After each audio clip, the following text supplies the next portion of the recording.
जय जगन्नाथ सांग मैंने केमती अच्छी आशा कर निश्चय भल थे। तो सांग मैंने मोर आउ गोटे नुआ ब्लॉग को आपण मानक स्वागत।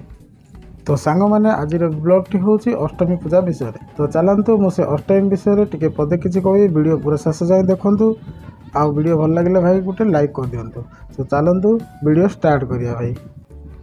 दुर्गाष्टमी जहाँ को महाअष्टमी भी कह जाए, नवरात्रि अष्टम दिन। यही दिन माँ दुर्गा अष्टम रूप बा महागौरी किंबा महिषामर्दिनी को श्रद्धा और भक्तिर सहित पूजा करा जाए।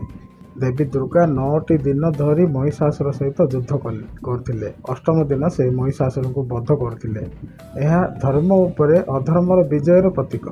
यही दिन को महिला शक्ति और आत्मिक बुद्धि प्रदान दिन माँ दुर्गा को तांको शक्तिमय रूप भी पूजा करा जाए। यही दिन कुमारी पूजा हुए, जोठी झील माने माँ दुर्गा रूपे पूजित पाए। अष्टमी होची भय और अन्याय को हराई न्याय और धर्म को विजय करिवार दिन। नवरात्रि मध्यरु सबुठारु पवित्र और शक्तिशाली दिन। यही दिन माँ दुर्गा को अष्टमी रूपे पूजा करा जाए और यही दिन संपूर्ण गाँ आउ सहर एक समय माँ को पूजा करिथान। यह एक सामूहिक भाव धर्म और संस्कृति और भक्तिर अभिव्यक्त। चलतु आउ डेरी न करी मु आउ किछि आपन को दृश्य देखेबी हमर माँ को विषय रे। तो भाई वीडियो जदि भल लागि गोटे लाइक कर देबे आ गोटे प्यारा सा गोटे कमेंट कर देबे।